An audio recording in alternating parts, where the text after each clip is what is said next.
こちらどうぞ。唯一無二を求めてる。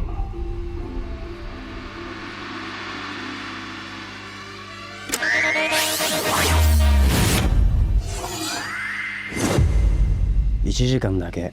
ちっちゃな時から浮気なお前でいつもハラハラするおいらはピエロさんさよならお嫁に行っちゃうんだろう今さら気にするのか俺を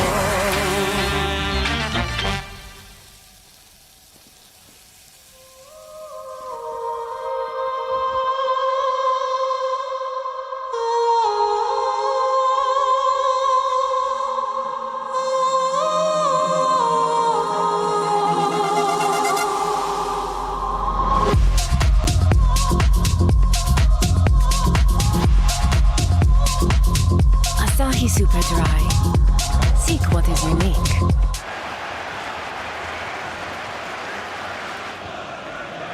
It's good again from City. On it goes to Foden, in towards Haaland, Areola, and then Haaland again. City ahead, 5 minutes, and the robot is clicking through the gears again. City 1, West Ham 0.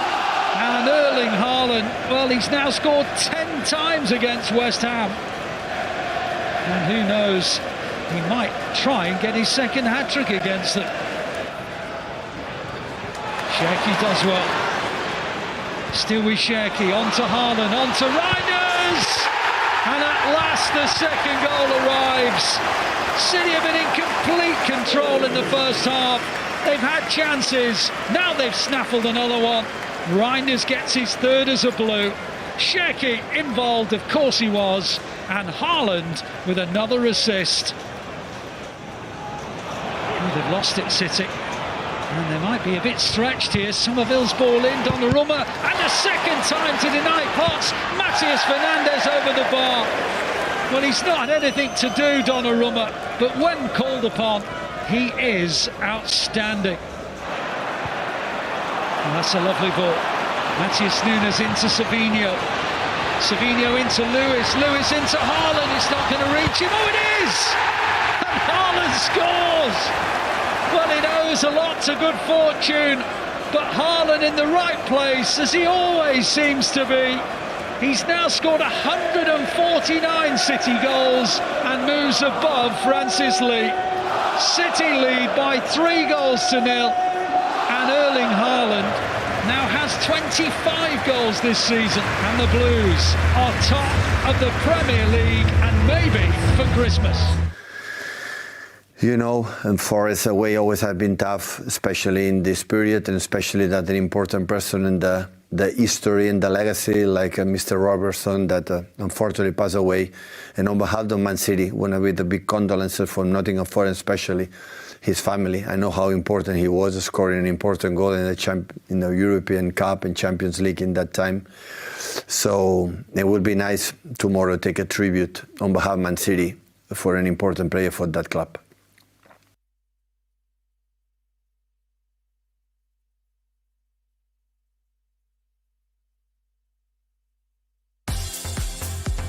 Welcome to Matchday Live as City take on Forest. Let's get straight into the starting 11. And in goal, it is Gigi Donnarumma, of course, the best FIFA goalkeeper award winner. And then our right back and Erling's second most assist provider in his whole time at City, behind only Kevin De Bruyne, is Matheus Nunes.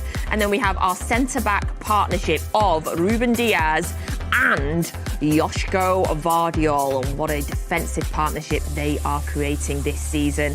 And then our left back, the 20-year-old who's been involved in 24 of our 27 games this season, it is Nico O'Reilly. Moving into midfield, a big Feliz Navidad to our Spanish midfielder, it is Nico. And then a big Feliz Natal to our Portuguese midfielder and our captain, Bernardo Silva.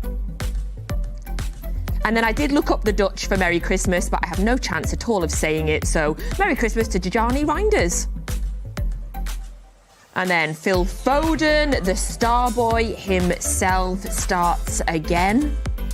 And he is joined by, officially, my new favourite player. You are welcome, Rayan Cherki. 6 assists in the league so far this season. And of course, leading the line, our Norwegian striker, Erling Haaland, 19 Premier League goals in 17 games. The joint most in a campaign before Christmas. Welcome to Match Day Live. We hope you've had a wonderful festive period. We thank you so much for joining us ahead of today's game as City travel to Nottingham, taking on Nottingham Forest, 12:30 UK time kickoff in the Premier League. And I am joined in the studio by 2 Scots, which is just the way I like to live my life, surrounded by Scottish people. And you wouldn't mess with either of them. Now, just to let you all know, I did have my personal scales out before the show started.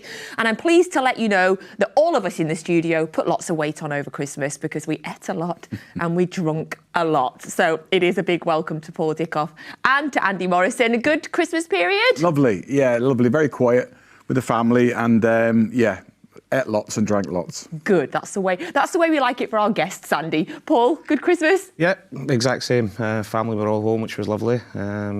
Ate too much, drunk too much, but enjoyed ourselves, yeah. Fantastic. And plan on doing that for a few more days as well? It's just like a normal week for me, Natalie, that is. It's lovely to have you both in the studio. Thank you very much for joining us. Thank you all for joining us today as well. Now, throughout the show today, we have a special game for you all to play with. The gents will be happy that this is not for them today. You know what I like? I love my games in the studio, but this is one for all of you to play along with at home. So, along the bottom of the screen, and you've got your first clue right now, we are doing 5 Christmas films throughout the show today. So you've got your first one on the screen now, but you have to work out what is the Christmas film based on the emojis that you can see on this screen now. So it is a house and a shocked face. So what is the film? If you are watching on YouTube, if you're watching on X, if you're watching on Facebook, go into the comments right now. What is the film based off, the Christmas film based off the emojis? A house and a shocked face, and we will reveal that to you very shortly. And as I say, we have 5 of those to do throughout the show today. So please join in as well, because you know that I love our games here on Match Day Live. So that is our first one, and I'll give you the answer to that a little bit later. Now, we've already seen our starting 11, and perhaps it is becoming no surprise that it is the same starting 11 from the team that beat West Ham. I feel like we rarely said that last season, but it is the same starting 11 again. It's getting kind of nice, this sort of predictability, Paul. Yeah, it is, and I think that goes with the form that we're showing at the minute as well. You know, winning lots of games, keeping clean sheets as well, which is really important. And you know, the combination, I think, especially between Phil Foden and Cherki, making it really difficult for people to play against, creating space for other players. I like it. I said Natalie last season, even the season before. You know, we were sitting here before on Matchday Live, we couldn't predict what the team was going to be. We couldn't predict who was going to be playing where. But I like the continuity that we've got in the team at the minute. Oh, Pep as well, and truly thrown out his roulette, hasn't he? He's sticking with it this season as well. Oh, it's a lovely shot there of Nottingham Forest today. Look at that. And there he is. There is our Pep arriving today. We are going to have a good chat about Pep a little bit later on, obviously, and we're going to look back over the calendar year with some of our favourite moments as well. But Andy, I want to pick your analysis brain. I mean, there's so many things that I want to talk about in terms of the way that City have been playing this season. Obviously, we know that Jeremy Doku is out. He missed the last game with injury. We're not sure how long he's going to be out. But for the time being, Reinders is starting. What is the difference when Reinders starts in terms of Phil Foden? Because we've seen Phil playing more centrally, but obviously in the game without Doku, he was pushing out more to cover that sort of left side. What have you made of the change? Well, I think Reinders, we know that he's a running, you know, if you're playing with 2 10s, I think he's a running 10. You know, he has the ability to stretch more. He makes the runs that Gundogan has made for us and arrives in the box and also wants to push the opposition back forward deeper, which then creates space for the players, your Cherkis and your Fodens in them little pockets of space. And, you know, I expect Nico Riley probably to be the highest player on the left today, you know, and that's just the way we set up. Nunes slightly covers to give a bit of protection to Diaz, but Nico Riley will be high, and that's to try and keep them honest and force them back. You know, Paul was talking earlier on about how we're stronger and more predictable in the formation. But the big thing is the back four. Now, we can't, we get lost in data and sports science and all that, but brilliant basics are the most important thing.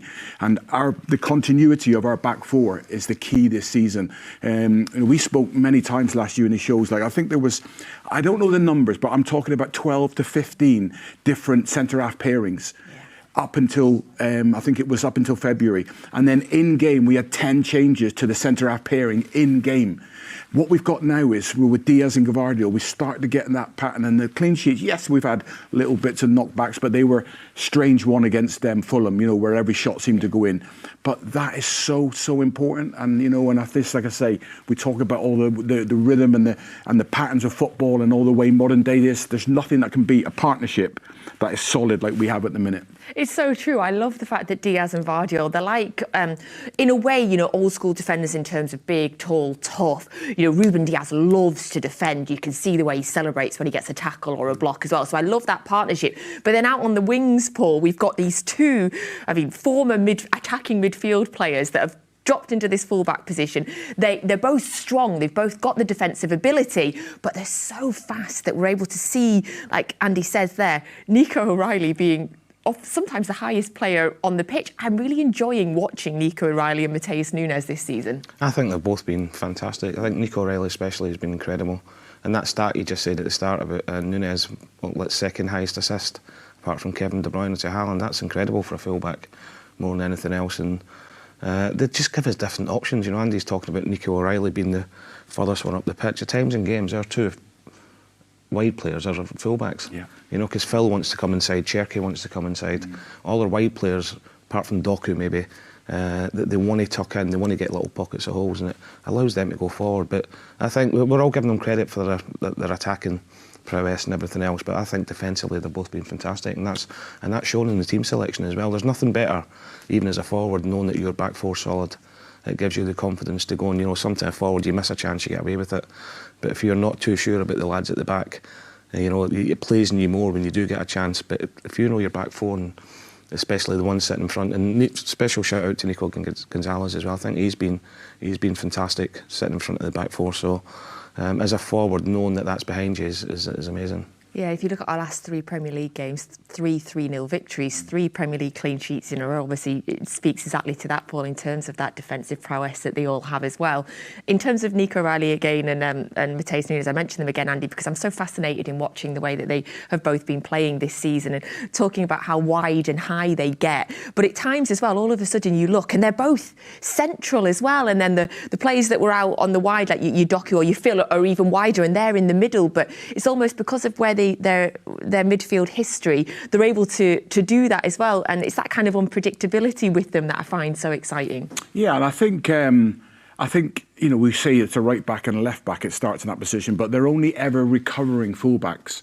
They're never sat in a fullback position, or very rarely does City get into it where they're camped in, and either fullback can see their wide man, can see the centre half, can see the ball. It doesn't work like that with Manchester City. The way we play and the way it's a turnover in possession where we're in trouble, and then it's recovery pace. And then Nunes, you've got, we've seen the top 3 quickest players in the Premier League. Nunes, that showed that last year. I think it was only Van de Ven, I think was quicker than him on a sprint. So he's lightning quick and get back in, and he's powerful. And he's also learning the game now. Every game I've seen him improve not just decision making, but the way he defends the far post, the way he looks after his centre half on crosses. He's getting back into a position which is more familiar to him. And both of them are technically midfielders, so they can look after the ball and they can rotate inside. And that must be so hard for the opposition, especially with Sean Dyche today, to go in and just say, look, when the two come into, who's going to be responsible?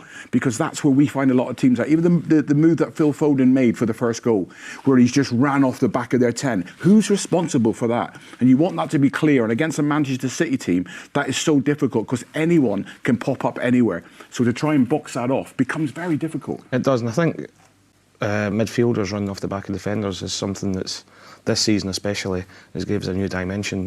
Talk about Reinders at the start. I love it. He makes that third man run all the time, and he causes problems. You know, I think he done it in the Fulham game. His goal against West Ham last week, he waits and waits, and he wants to. He finds pockets of space to run into it. And I think Pep Linders has encouraged that since he's come in. Absolutely. Because we stretch the teams more. Yes, we're going to rotate the ball and keep it. Of course we are. We're going to dominate possession, but we must threaten their back line.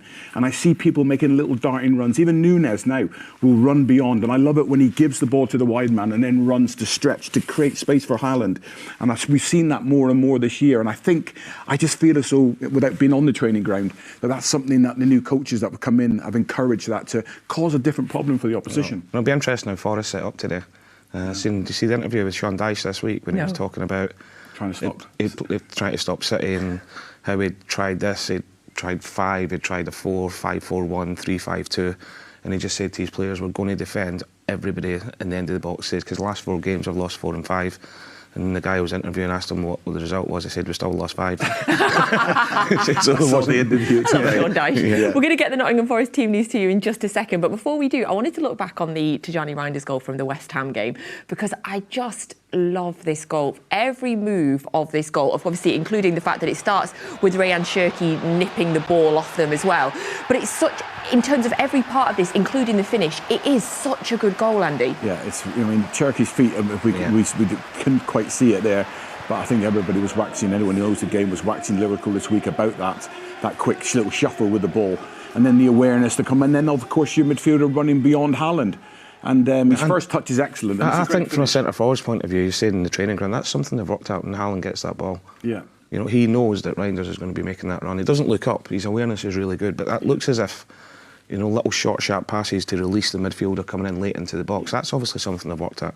Look, Cherki plays off the cuff, we know that, his feet are fantastic, but I just look at it from a forward's point of view, and when Erling gets that ball, that's something they've worked on, repetition and training. And the finish volley into the roof of the net as well. I love a finish like that. It is, and he times his runs so well, and it just gives us a different dimension to an attacking player that aren't just been Erling or Phil or Cherki. You know, Reinders, he's going to cause teams a lot of problems. Yeah, much respect to Reinders for the finish and to Erling for the dink, but it's just Cherki for me. In the stadium when it happened, I was just like, it's the kind of unpredictability and the excitement that he brings there as well. So thank you so much, gents. Thank you. And thank you all. So we are about 45 minutes away now from City's 12:30 UK time kickoff against Forest. We are going to hand over in just a minute to Alistair Mann and Michael Brown, who are at the City ground, who will give us the Forest starting 11. But first off, and just to whet your appetite a little bit, we're going to look back at our last 5 goals against Forest. Bernardo Silva sets up the strike. Oh, it's a belter from Bernardo Silva. City again attacking, looking for their 3rd goal of the afternoon. Kennedy delivers. Oh, and there is the 3rd goal. And that just about wraps it up. Probably another nail in Forest's coffin. Hardly been a move worthy of the name, but Forest find themselves ahead through Bart Williams. And what's Ward done? He's given it to Gota. That's incredible. Just a minute later, and Darren Ward, one can only imagine what was going through his mind. He's just rolled it into the path of all people, Sean Gota. This is Grealish. Bernardo Silva sets up the strike. Oh, it's a belter from Bernardo Silva to open the scoring on 40 minutes. Perfectly hit by the Portuguese. And Manchester City take the lead. A well-deserved opening goal for Manchester City, who've been constantly attacking. They'd lacked shots on target. De Bruyne's going to hit an in-swinger. And it's in, it's a brilliant goal.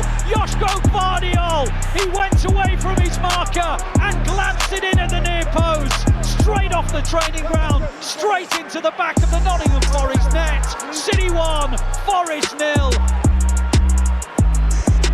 Kanji, on it goes to Bernardo Silva. City doing well to keep hold of the ball, and believe you me, when you're out of possession, your energy drains. Now Haaland getting into a position to shoot. Haaland! 2-0! Boy, did we need it! And Erling Haaland's provided it. It is City 2, Nottingham Forest 0. They've ridden out the storm and they've grabbed a 2-goal lead. And right in the centre of our picture on our monitor is a beaming smile, not on the face of Erling Haaland, but on Noel Gallagher's face. And I tell you what, the oasis that has just been given to City by that Haaland goal has been worth its weight.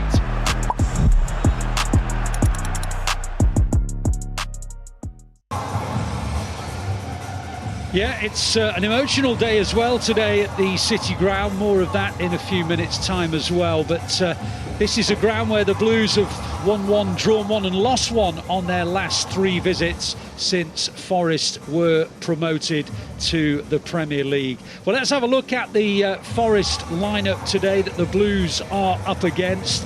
In goal, they've preferred these days to bring in John Victor rather than the former number 1 Mats Sells.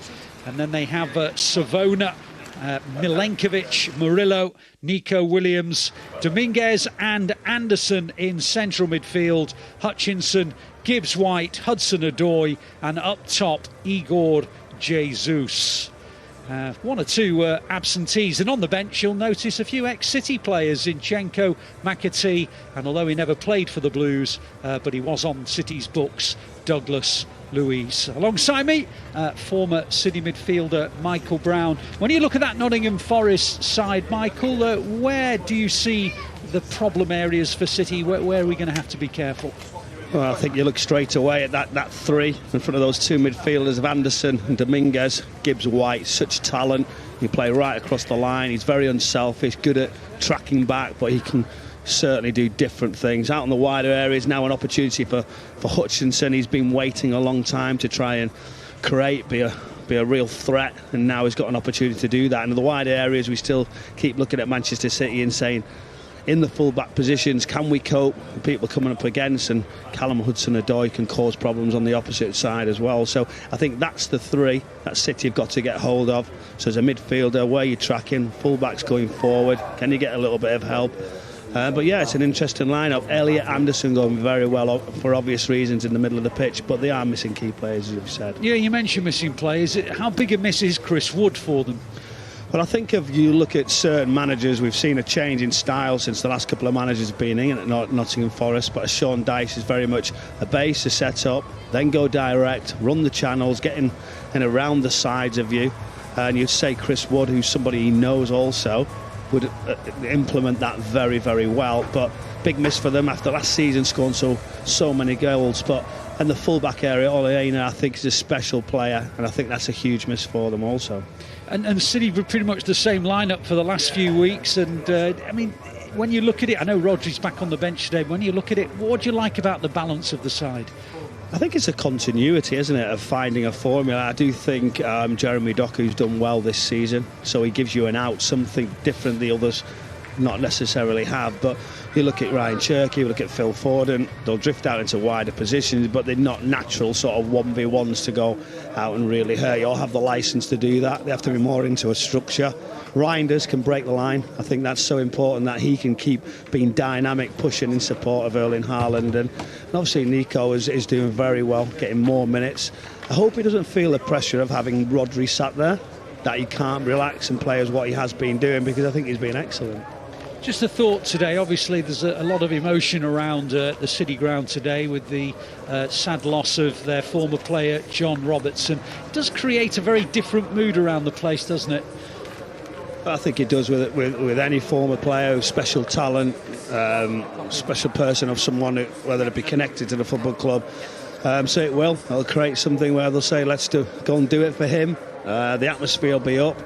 They've really underachieved this side for what they were doing, and they've got talent, they've got ability, but there'll be a little bit of specialness when something happens like this, and the very sad moments, and I think it'll be a really difficult game for Manchester City today, especially away from home. We've showed good signs of being better, but still not to the level really to go to the top and say we are now going to win the title. So that's what Pep will be looking to try and implement very, very quickly. Yeah, well, as you look around the stadium, lots of reminders of that Brian Clough era. There's little areas where it shows the trophies they won, the 2 European Cups as well. And there will be a sort of minute silence, and the players will be coming out a little bit earlier than normal ahead of kick-off. So join us a little earlier than normal, but let's go back to the studio for the moment and join Natalie. Thank you very much to Alistair Mann and to Michael Brown. You'll get, of course, the full match commentary available on the Manchester City app if you're not currently watching us on there. So one change for Forest from the team that was beaten 1-0 by Fulham last week. It is Nicholas Dominguez replacing Douglas Luiz there. First of all, Paul, a word on Sean Dyche, because, of course, came in to take over a difficult situation at Forest, but he's definitely improved the fortune since he has arrived. He's won 7 of his 13 games in charge, 4 of those in the Premier League. I'm a big fan of Sean Dyche. I like him as a character. I think football needs more characters like Sean Dyche. Yeah, I do. And you just see him there. It's freezing today. You've got Pep with his big jacket and his cap on, and Sean's working on his shorts and a pair of shorts on and short socks. So, but look, he's a top manager. He's been there, seen it, done it. He's know-how, especially. And I don't like people getting tagged with keeping teams up and everything else, you know. But I think it's been a great appointment from Forest. They're really struggling. He knows how to get results, and he's got some good players in there as well. You know.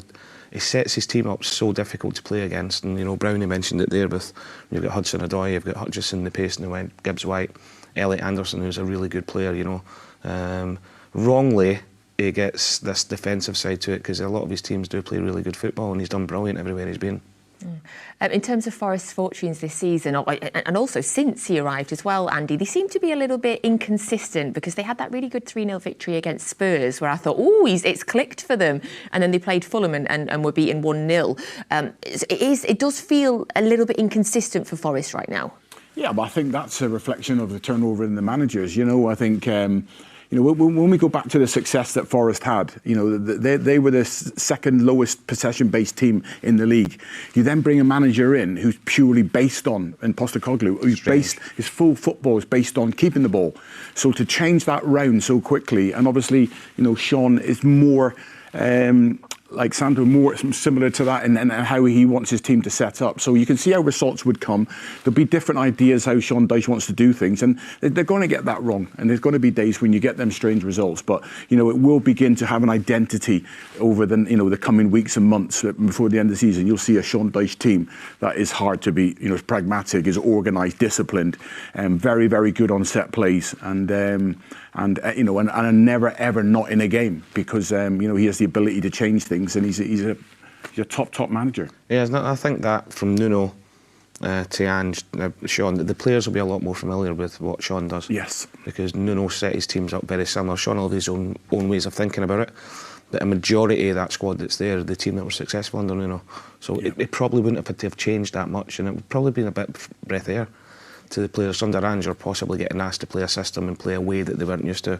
Now with Sean coming back in, it's a lot more familiar to them. You mentioned some of the, yourself and Brown, you mentioned some of the quality players that they've got. Obviously, Morgan Gibbs-White is a player that stands out, Andy. But do you feel like, is he carrying a lot of the weight of Forest's attack?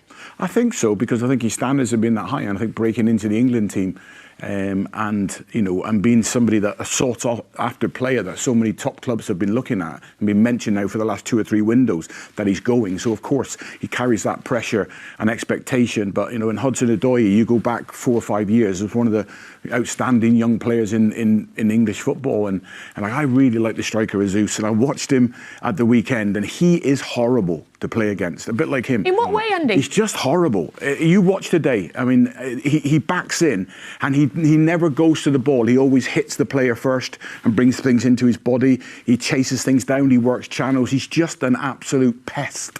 Like, you know, he's got that nasty, that South American, Brazilian street. It's the first time I looked at him, obviously, going into this game. So I watched him at close quarter, watched their last game in preparation for today, and I was so impressed with that. Just a handful he is. So it'll be interesting today how Guardiola and Diaz, you know, do against him. He's unselfish as well.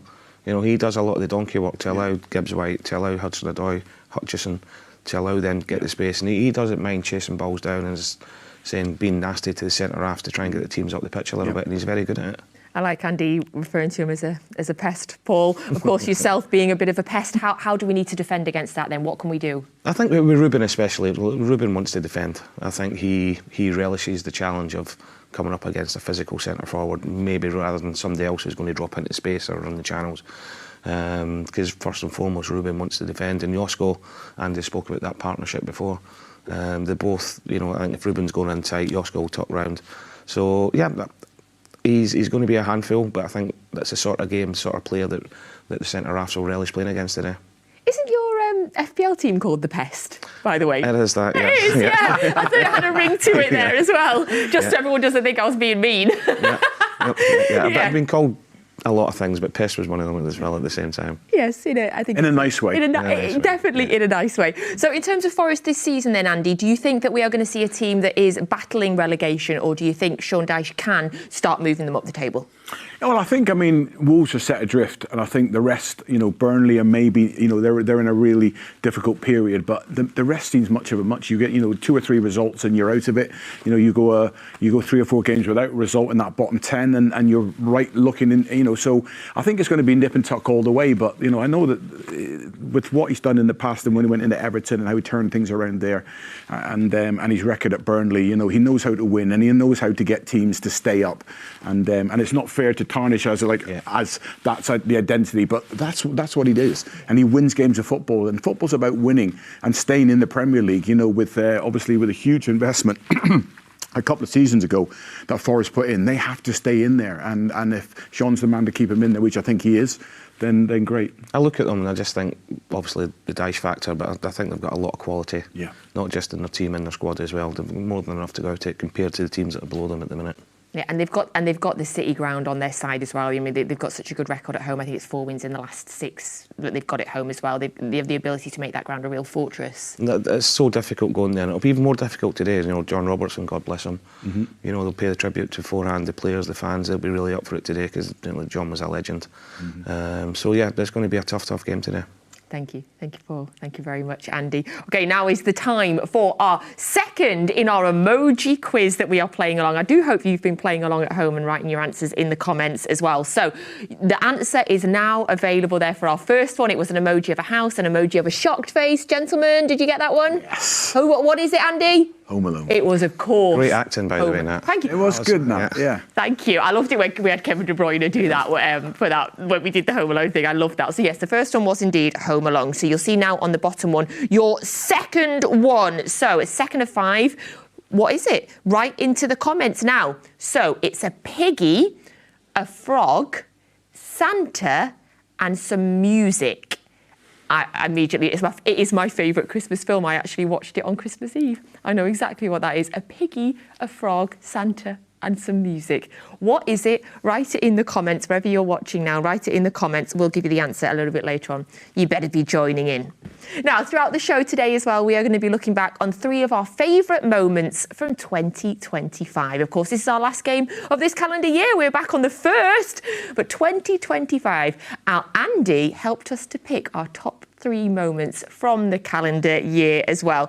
And the first one that we are going to talk about is, of course, the Premier League's goal of the season from last season. Omar Marmoush's wonder strike against Bournemouth. This one that you're going to see now. Andy, when you saw this for the first time, what did you think? Well, I was actually commentating and I was like, don't be going shooting from there. And because Ali comes over the top of me, but I shouted out, oh, stop it, as soon as it's left his foot. It's quite interesting, like the 22, I'm not sure who it was, went in short with him, but then drops back in. I think it's Gundogan makes a run off, which is a really clever little run. He makes a movement, which then opens the space up. And then you're thinking, well, have you really got that in the locker? There's a point now where it's actually here. Yeah. It's about 4 or 5 foot above the crossbar. Oh, there, yeah. Look at that. And rightly goal of the season. It was breathtaking. It's actually bobbles just before he hits it, which gives that trajectory. But what a finish. You enjoy that one, Paul? I'm still thinking of the piggy, the frog, the Santa. And what was the other one? Music. Yeah, but Andy said there, you're thinking, stop it, don't hit it from there. But I think the Bournemouth defenders are quite happy. Yes. Backing off. I think they're actually saying to him, go and shoot. But then the technique, and you could put 2 or 3 goalkeepers in there, they're not stopping that at all. It's just incredible, and rightly so, goal of the season. I missed it, I missed it. I was in the stadium, as I was for every home game last year. I was in the stadium, but I was doing Kevin De Bruyne's last interview at the end of the game. And so I was sat in the press room, focused, going on my notes, and then I just heard a raw. And I looked up on the screen and thought, as if I'd missed that. As if I'd missed that goal. But I did. But it was an absolutely... I mean, it's just a stunning strike there from Omar Marmoush. But you talk there about how high it went, Andy. I still can't quite get over how it's able to dip. Is that in the technique, in the way that? No, I think it's the tiny bobble before he hits it. So it's actually off the ground, which then creates that top spin. You know, you see it from a dead ball situation where they try and hit the ball and create that top spin. But by the actual bounce just before he hits it, takes it about 3 inches and then allows his foot to come under it. And then it's just... And it is a magnificent strike, you know, and was one of the moments last year that, you know, you thought we've got a special player here in Marmoush. We do. A special player who's being managed by a special manager as well. And we thought that at the end of the year, it was a great time to reflect on our manager, Pep Guardiola. So before we get into it, here's what Pep said about what keeps him going even after the Centurions, the treble, the 4 in a row. This is what he said. No. It's the reason why it's not the League One title. Of course, I want to win a Premier League and a Champions League, but that is not the reason why I wake up in the morning. It's not. It's the process. It's the journey. It's to do it better. So we're a trophy, okay, we're in a parade, happy, okay. Well done, Pep. And 2 days after, what's next? Is that the process to see the team development that made me feel that. But yes, in terms of title prices, but not even before I came here, it's done. I never expect when I arrive achieve 40 titles in 14, 50, 60, 70 years. So in 10 titles, I've done everything. No, it's not that. The motivation is not this one. It's be the team.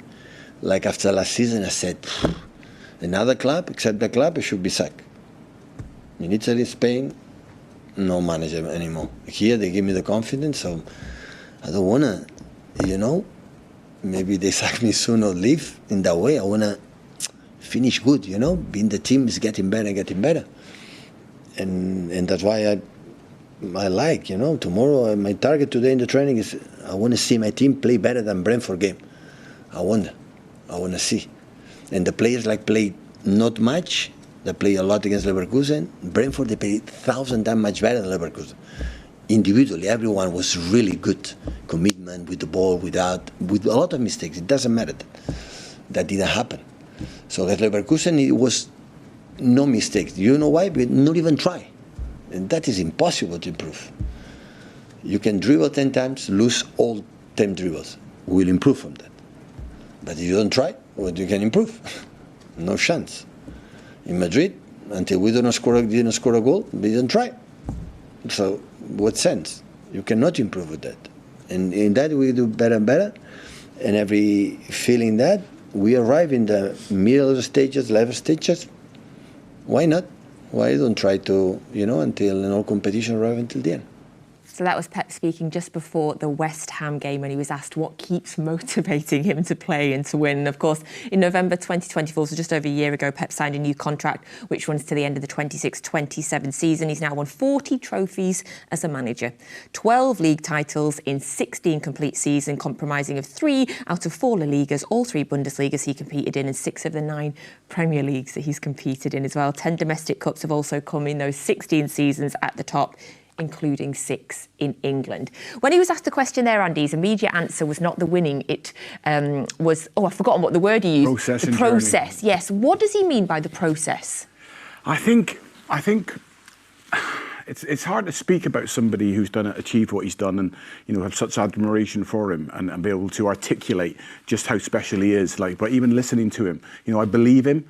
I believe in everything that he says. I've only been in his company 2 or 3 times, but whenever I hear him speak and all that, and he talks about journey and he talks about the process, and it is, if you look at him as a footballer, to be the best version of him as a footballer, to be the best version as a coach, to be the best version as a manager, and forget about accolades and trophies and all that. How can I improve today? How can I be better?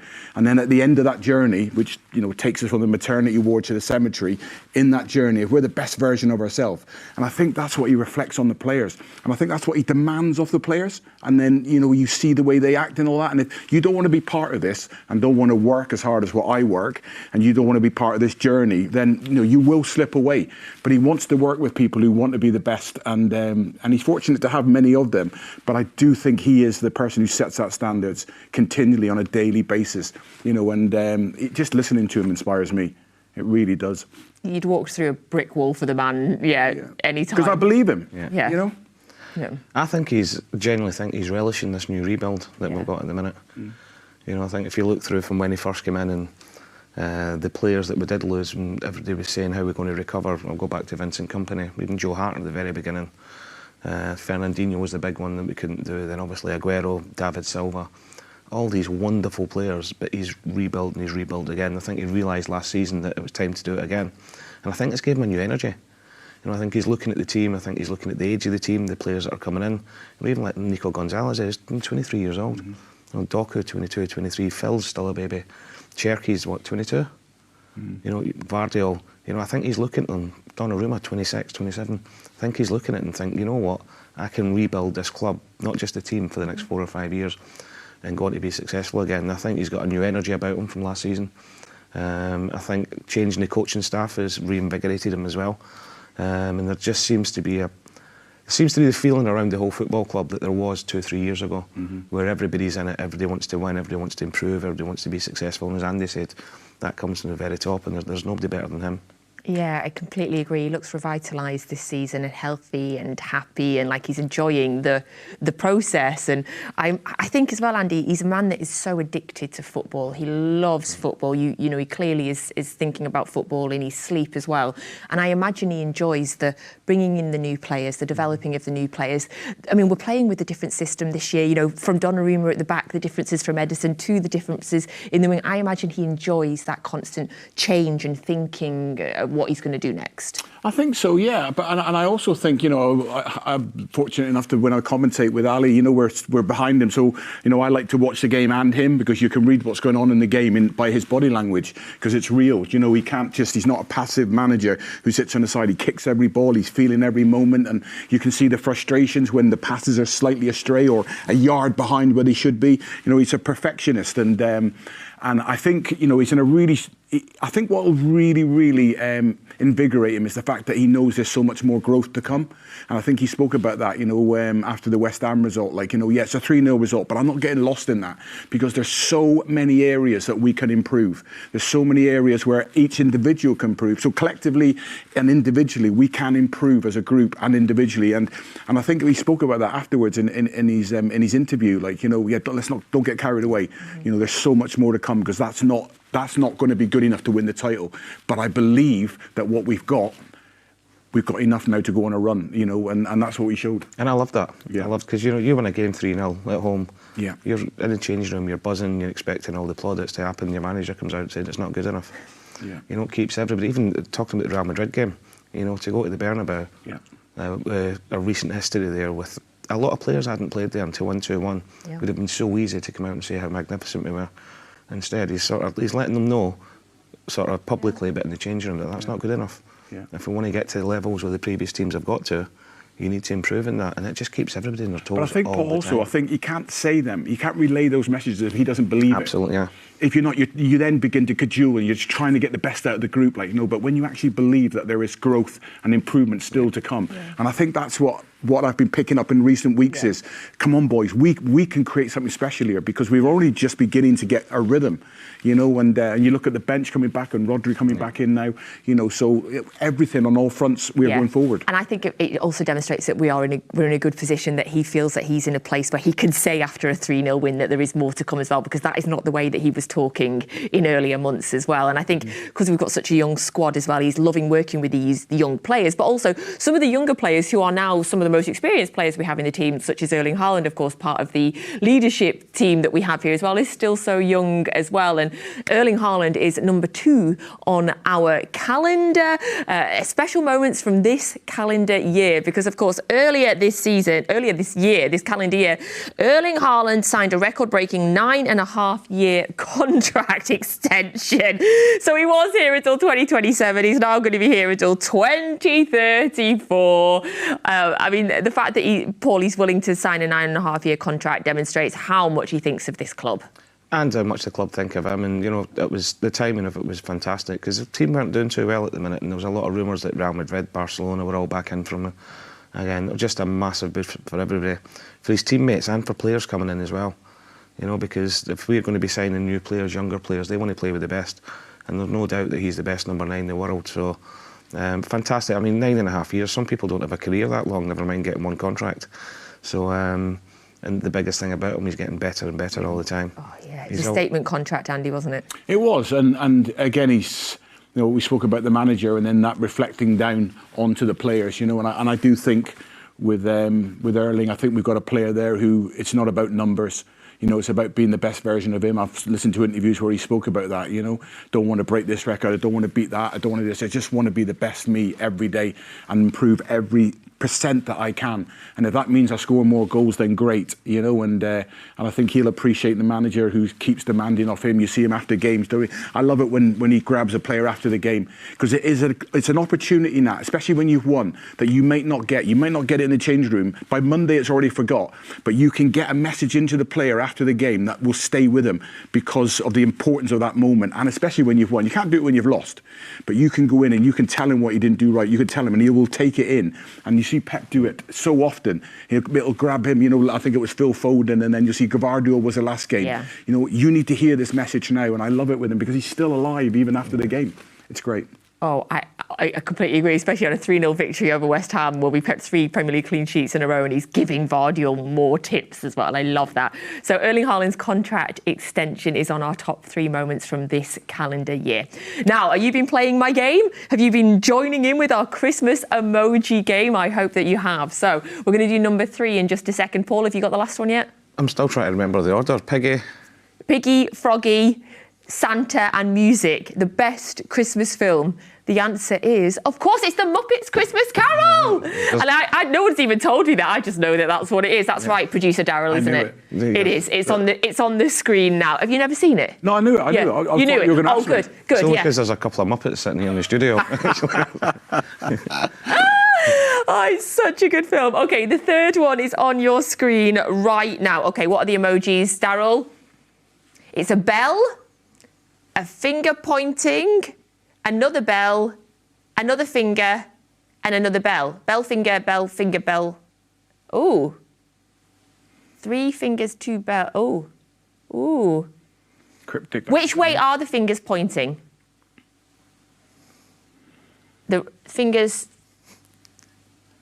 to the right and some bells. Okay, I don't know this one. We're going to have to think about this one. So if you are watching, you need to write your comments. You write your answers in the comments right now on social. Oh, I'm really stumped. But right, we need to think. Bell, finger, bell. Okay, come on. All of you must have a better idea than we have. Because have you got any idea on that one? No, but I will get it. You'll get it once you tell us the answer. Okay. Afterwards. I love a Christmas film as well. Okay, get your answers into the comments now. Of course, today, the 27th of December, a little unusual day really for us to be playing over Christmas because, of course, usually there's a big full Premier League schedule on Boxing Day, but there was only one Premier League game that was played yesterday. I personally absolutely love a Boxing Day calendar of football. I think Boxing Day is the ideal day to play football. I don't know if it's that way for a professional Andy to do on Boxing Day. Did you like playing on Boxing Day? Yeah, I did. You know, I mean, because you've got the chaos of the build up to it, you know, and then you got the escape. You know, we always trained on Christmas Day. You know, which you know, I was as a manager as well. You know, I put the players in. Let's prepare right. It's a special occasion. It's a great day, and normally it's buzzing. You know, everybody's come in. They got a jovial mood from the festive spirit and all that, and you know, and the results normally follow. They normally follow on Boxing Day. Well, we've had some great Boxing Day shows on Matchday Live as well. Before we hear some stories from Paul, I'm sure, let's have a look back at some of these moments. And welcome along to our traditional Boxing Day fixture. Feel fresh as well, but unlike Shea, I did have too much to drink yesterday. I seen Ederson's Instagram yesterday and he was on the way into training. There was no traffic on the road. But sometimes that's not a bad thing. You get a couple of hours away from the kids as well today. Who is the Manchester City player, past and present? I sat in my glasses this morning, so I can't see anything. That's you the third one, Paul. Yeah. We were just talking in the car on the way in about Haaland and the way in, you know. Yeah. Obviously, Paul played with his dad, like, and knows he's trying to tap him up. Trying to get Sean on the case on the goats as well. I'm on the case, mate. Trust me on that. What did you get for Christmas? Do you know what? I've been doing games for years and years, and I got a heated gilet. I'm going to go gilet. It's a posh name. Gilet, is that how you said it? It's gilet. At the moment, it looks like, what is it, like a scarf, cravat. Actually, I've said the word cravat and gilet. Cravat and gilet. What would you put as number 1? See, I like a sprout. There we go. Ooh, I love that like from a you. sprout. I love a sprout. Do you like a He's sprout? always been different. Always. We're giving them 90 seconds to draw a Manchester City, a current Manchester City first team player. Lenny, let's see your drawing of Phil Foden towards the camera. It's not bad. He's got the hair, he's got the straight line, a little eyebrow slit. That, it's like Picasso, that. All we're going to ask you to do is draw each other. Just going to draw a little man. And that was his club foot. I was going to say. I've done quite well with his face. Yeah. I'm happy with But that's a pint, and that's a wine. All you've got to do is recreate that 93-20 moment and see if you can do as well as Martin Tyler did in the commentary box. Manchester City are still alive here. Balotelli, Aguero, Martinelli, Aguero, Aguero! I swear you'll never see anything like this ever again. Okay, Paul, we need to immediately talk about your drawing abilities. What was that club foot all about? It was his left foot. It was literally a club foot when he tried to kick with it, so that was the reason I put it in there. I liked his one of you. You're wide in one hand and a beer of the other. Was that accurate yesterday? Christmas Day it was, yeah. Yesterday I was watching football. So nice. It was all right. Nice. Did you enjoy Boxing Day as a player or manager? I used to love it. Like Andy, but you didn't know anything different. You know, from when you were... There's your picture again, by the way. We needed a close-up of that. Steve's left foot. he's quite muscly as well. You did him justice there. Yeah, no, I used to love it. You know, people say to you, oh, is it not a pain training Christmas? But you didn't know anything different from when you were younger. Coming through, special atmosphere, even going to Mansfield, Barnsley yesterday. The buzz around the place, the families that were there, the atmosphere, it's great, and it's tradition, isn't it, Boxing Day football in this country, and yeah, I loved every minute of it. There's got to have been a time on Boxing Day where someone's rocked up and you knew that they had enjoyed Christmas a little bit too much. I had one, Natalie, when I was a kid at Arsenal. I'll do it very quickly. I'd been in the squad, I was like 18, 19, and I'd been in the squad consistently. It was when there was 3 subs, and I was always 15th man stuck in the stand from the start of the season, stuck on the bench, not coming on. And me and Jan went to, remember Kingsley Black? Yes. Ex-Forest player. Okay. We went to their house. Jan was good friends with Fiona on Christmas night, and they're all having a drink, and we were playing QPR at 12:30 in the Boxing Day. And it's the only time I've ever had a drink the night before again. I thought, do you know what? I wasn't even involved the past 4 games. And so we're getting at 3 o'clock in the morning. It was a 12:30 kick-off on Boxing Day. And I was walking down the halls at Highbury, and George Graham's walking towards me. And he wished me Happy Christmas. And I couldn't talk to him because I didn't want to breathe on him. And he just whispered me and he said, you're starting. Oh, no! And I was dead. But the enthusiasm and the adrenaline and doing it, and we actually won 3-0 and got an assist at one of the match. Ah, brilliant. Good story to finish with. Yeah. I was devastated. I was so angry with myself, though. Never, You got in at 3 a.m. because you didn't think you'd be involved, and you started and got an assist. I was so far away from it. I was always in the squad, but always the one sitting in the stand. And not even on the bench. He just sort of whispered me and said, you're starting. And I was like, oh dear. Did you ever tell him that you had had a night? I wouldn't dare even now. No, So please don't put this out. Still that scared. Sorry, George. We're sorry, George. We're sorry, George. We're sorry, George. Okay, I love that story. Thank you so much. Okay, we're going to give you now our third of our top 3 moments from this calendar year. Oh, and I don't know, this one just makes me feel sad because, of course, it was the end of an era as we said farewell to King Kev. Of course, he joined us on the 30th of August 2015, and it was a 6-year contract originally, but of course he stayed and he stayed and he stayed here. Played 422 games for City, winning 287 of them, 108 goals, won 16 trophies, played in 14 finals, and this was the moment, of course, when we said bye and the players said bye to him. What an emotional evening this was, Andy. Yeah, I was there and it was incredibly special, and you know, and to give a player the send-off, and you know, it's obviously an evening kick-off and everybody wants to get home, but the stadium was full, packed to the rafter, right to the very, very end when he walked off. And I thought that was very special, and also for the fans to take great credit for that, you know, because it was just packed every corner, and they wanted to give him the send-off that he rightly deserved. And it was a beautiful evening, and done so well. You know, you played a huge part in that. It was a beautiful evening, it really was. Oh, thank you. Yeah, it was hugely emotional. I think I was the only person in the stadium not crying, Paul, and I think the only reason I wasn't crying is because I was so set on making sure it was good, but everyone in the stadium was in bits. Andy's hit the nail on the head. I think the fact, usually like, especially evening games, people leave a little bit earlier, but there wasn't an empty seat in the crowd, and it just shows you, one, how good he was, how highly he was thought of from everybody else, and it was an emotional time, but I just thought it was lovely and a proper send-off for her. And he spoke about it afterwards, didn't he? He actually said what it meant to him. He said, I didn't know that, not that I didn't know I was loved that much. I didn't know that they were. You think, oh, I hope they stay behind. And then when he walked out and the whole stadium was packed, he said that'll stay with him for the rest of his life. And what I think for his kids as well, to be part of that as well, was just, emotional but amazing. Oh, absolutely unbelievable. So that was our top 3 moments from 2025. So we are just 10 minutes away now from our 12:30 UK time kickoff against Forest. If you're just joining us, welcome to Matchday Live. You can see the starting 11 on the bottom of your screen there. It is an unchanged team from the team that beat West Ham 3-0. So it's Donnarumma, Núñez, Diaz, Gvardiol, O'Reilly, Nico, Bernardo, Tijani Reinders, Foden, Shirky and Haaland. Also, the answer to the emoji quiz, I have no idea. Any idea, gents? Okay, the answer is, it's on the screen, Jingle All the Way. Was that Arnold Schwarzenegger? I feel like that was the Arnold Schwarzenegger film, was it? Jingle All the Way, where he was trying to get his son that toy. I think so. Well, if you got it, very, very, very well done, because that was a really, really tough one. I've got 2 more for you to do at half-time and for full-time as well. But gents, as we are getting into the closing moments before the game starts, Paul, what are you thinking? Give me your feelings ahead of the game. I'm thinking tough game, but I'm going to keep the momentum going with clean sheets, and I'm going to go 2-0. You think another clean sheet? I think another clean sheet, 2-0. Why?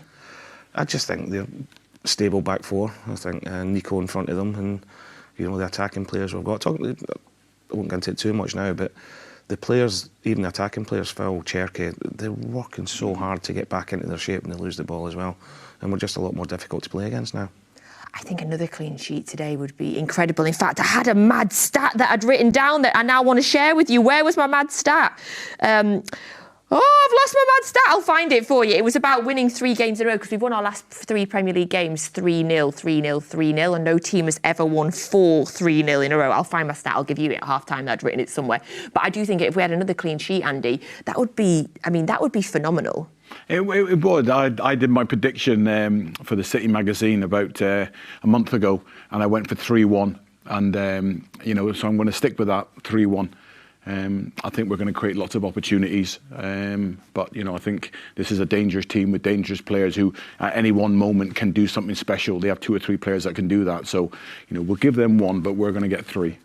OK, that's fine. As long as we win, I don't care about the stat, which I've now found. We would become the first club in English top-flight history to win 4 consecutive matches by 3 goals or more and keep a clean sheet in each encounter. So that was my stat, if it happens, indeed. Where do you think the key battles are going to be today? I think we're going to create lots of opportunities, and I just think if we're clinical, which we've got more clinical, in percentage to chances that we're creating, we're certainly finishing more of them off, and I think it's going to be the front lads today. If we take those opportunities we get, I expect us to have 4 or 5 really top chances. If we can take 2 or 3 of them, I think we win the game. 3 points today, Paul, would be, key, but even more key given that we play first today. Just push that little pressure back onto Arsenal. Yeah, and it will do. They felt the pressure a little bit in their last game, and they ended up scraping through. But I just think that's stating the obvious, like any game, but I think the first 20 minutes are massive today. It's a really difficult place to go. The last thing you want to do is let the crowd get their tails up and make it even more difficult than what it is. So, yeah, first 20 minutes just nice and simple, and then we know we're going to keep possession. Like Andy says, we're going to create loads of chances. Who's the key battles for you? Where are you going to be keeping your eye on the pitch? I just think in the midfield. I think with Cherky in there, Bernardo in there, Phil in there, Reinders coming in up against Anderson, Rodriguez, Gibbs White in there. I think the way they play, if teams play a 3 in there, which a lot of them do, you know, our extra one, whether it's the full-back coming in or the wide player coming in to make it a 4-3, is really difficult for teams to defend against, and we do it so well. And do you know what, I'm just really looking forward to it. We're playing football in a way just now, Andy, that just excites me, you know, with the different players, you know, Shirky being a part of that. It just feels unexpected at the minute, and I'm excited to watch this team. Yeah, it is, and again, we still feel like we're finding our rhythm. You know, Cherokee's come in over the last month and obviously taken huge plaudits, you know, across all platforms. Everybody's talking about what he's doing, but you know, Phil just going about his business in the right way. You know, our back line, we're getting goals from set plays, so the rhythm's there, and I believe there's so much more to come. Thank you, Andy Morrison. Thank you very much, Paul. Thank you very much as well. I'm still thinking about you on Christmas Eve 25 years ago, or Christmas Day indeed. Thank you very much. And thank you all for joining us on Matchday Live. We'll of course be back at half-time and full-time. Hopefully at full-time we're talking about City sitting top of the league, even if it would be just for a few hours. So we're going to hand over now to our wonderful comms team. Oh, there was Zinchenko. I just saw Zinchenko running past there, of course. Wonderful memories of that man. So you can get your full match commentary, of course, over onto the Manchester City app with the wonderful Alistair Mann and Michael Brown. We'll hand over to them now. Merry Christmas, gents. We hope you had a wonderful one, and we'll see you all at half-time. Thank you, Natalie. Two sets of players in the tunnel awaiting the signal, which has just come from our referee today, Rob Jones. Well, it may only be for a couple of hours, but City again can go top of the Premier League table if they can overcome Nottingham Forest this afternoon. The Blues have had a perfect December, 6 wins out of 6, a 7th, and they would edge ahead of Arsenal ahead of their match with Brighton later today. That said,